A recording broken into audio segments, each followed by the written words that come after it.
இனிமே வெஜிடேரியன்ஸுக்குலாம் ஒரே கொண்டாட்டம் தான். நான்வெஜ்ஜுக்குன்னே ஃபேமஸான நம்ம கீழக்கரையில சில வெஜிடேரியன்ஸ் ஃபீல் பண்ணிருப்பாங்கல்ல, நமக்கு இந்த மாதிரியான வெரைட்டி ஃபுட் கிடைக்கல அப்படின்ட்டு. அதை ஃபுல்ஃபில் பண்ற விதமா தான் நம்ம கீழக்கரையில அலிஃப் கெஃபே அப்படின்ட்டு ஒரு வெஜ் ரெஸ்டாரண்ட் ஓபன் பண்ணிருக்காங்க. ஏப்ரல் 12ஆம் தேதி இன்னைக்கு. இது ஒரு கம்ப்ளீட்டான வெஜ் ரெஸ்டாரண்ட் தான். நம்ம அலிஃப் கெஃபே வெஜ் ரெஸ்டாரண்ட்ல காலையில 6 மணில இருந்து நைட்டு 12 மணி வரை பிரேக்ஃபாஸ்ட், லஞ்ச், டின்னர் மூணுமே கிடைக்கும். நான் வெஜிடேரியன்ஸே ஃபீல் பண்ற அளவுக்கு அலிஃப் கெஃபே ரெஸ்டாரண்ட்ல இன்டீரியர் அண்ட் ஃபுட் வெரைட்டி எல்லாம் பண்ணிருக்காங்கன்னா பாருங்களேன். ரெஸ்டாரண்ட் உள்ள இன்டீரியர்லாம் ஒரு பிரீமியமான டைனிங் செட்டப் தான். நம்ம கீழக்கரையில அலிஃப் கெஃபே அப்படின்ற ஒரு வெஜிடேரியன் ரெஸ்டாரண்ட் ஓபன் பண்ணிருக்காங்க. நான் இந்த இனாகிரேஷனுக்கு போகும்போது என்னைய அட்ராக்ட் பண்ண விஷயத்தை நான் இங்க சொல்லி ஆகணும்ல. பொதுவா நிறைய பேர் சொல்லுவாங்க ஃப்ரெண்ட்ஷிப்லாம் ஒரு ஏஜ் லிமிட் வரதான், அதுக்கப்புறம் கண்டினியூ பண்ண முடியாது அப்படின்ட்டு. ஆனா இந்த இனாகிரேஷனுக்கு வந்த மேக்ஸிமம் 60 வயசுக்கு மேல உள்ளவங்க தான். அவங்க இந்த இனாகிரேஷனுக்கு அவங்க ஃப்ரெண்ட்ஸ் கேங்கோட தான் வந்து கலந்துக்கிட்டாங்க. ரொம்ப சந்தோஷமாவே இருந்துச்சு. இந்த வயசு வரையே, இந்த ஏஜ் குரூப் வரையே அவங்களுடைய பாண்டிங் ரொம்ப ஸ்ட்ராங்காவே இருக்கு பாருங்களேன். சரி, இப்போ இவங்களுடைய சில டிஷஸ்லாம் நம்ம பாத்துருவோம். Veg fried rice, mushroom fried rice, paneer fried rice. கிரேவில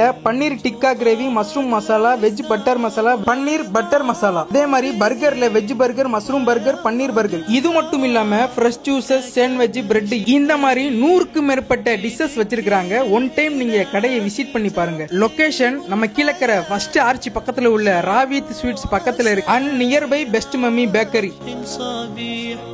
تسر أسارير وجه صبي